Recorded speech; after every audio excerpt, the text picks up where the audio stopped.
Bonjour donc pour ce vendredi Nous citoyens numéro 5, toujours quelques brèves. J'ai été frappé en début de semaine par le fait que le football était en persona plus grata que les chefs d'entreprise, parce que finalement, lui, il arrive à ne pas payer d'impôts pour l'UEFA 2016, grand bien lui fasse. Effectivement, ça va probablement nous ramener de l'activité en France, mais d'un côté des entreprises, on a des paroles et peu d'actes. Le football, il y a plus d'actes et de buts. Tant mieux pour eux, on peut dire. Deuxième brève, Bruxelles. Bruxelles qui sonne la sonnette d'alarme. On n'a pas fait bien attention à ce qu'a dit Bruxelles en début de semaine, qui dit la France n'atteindra pas son objectif en 2015 et 2016 et parle d'un déficit de 4,7% en 2016. Donc le pire est à venir, à force de la marque des paroles, on continue. Aussi un communiqué de presse qu'a fait Nous Citoyens dans la semaine pour remercier finalement l'ensemble de la classe politique et aussi du MEDEF de reprendre nos idées. Ça c'est frappant de voir. Alors est-ce que c'est de la synchronicité de la reprise? En tout cas, peut-être que les choses bougent, enfin, au moins au niveau des mots et au niveau de l'opposition.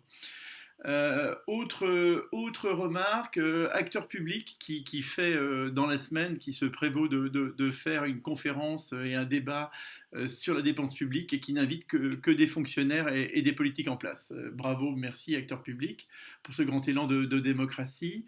Euh, Aussi relayé dans le point cette semaine le propos d'une star de Wall Street qui condamne la France au pilori et qui mise contre la France.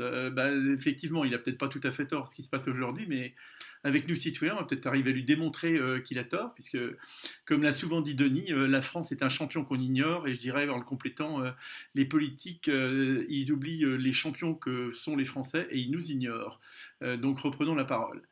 Enfin, je ne peux pas ne pas dire un mot sur la prestation télévisée de Hollande. Je ne vais pas en dire grand mot de choses, mais finalement, mais qu'a-t-il dit quoi? Si je résumais ce que j'en ai compris, c'est que bah, tout est sous contrôle, tout va bien ou tout va s'arranger, il suffit d'attendre. Bah, les Français n'ont pas d'autre choix que d'attendre, Monsieur le Président. Merci pour votre politique. Pour finir ce numéro 5, je voudrais faire un billet un tout petit peu plus long, donc comme d'habitude, cette fois sur le lien entre dépenses publiques et croissance, comme je l'avais annoncé la semaine dernière. Il y a une sorte de tarte à la crème collective qui est de dire, puisqu'il n'y a plus de croissance, on ne peut plus réduire la dépense publique. Parce que si on réduisait la dépense publique, ça serait l'accroissement du chômage et encore moins de croissance. Je crois que c'est précisément le contraire.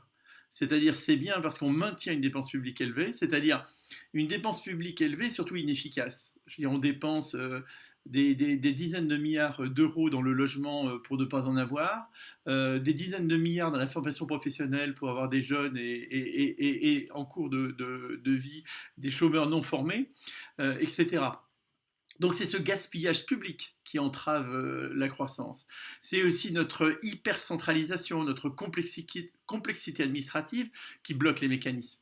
Donc non, loin de là. Croissance, plus de croissance, c'est pas plus de dépenses publiques, c'est moins de dépenses publiques qui va redonner de la croissance. Je continuerai sur ce propos parce que je crois que c'est tout à fait essentiel.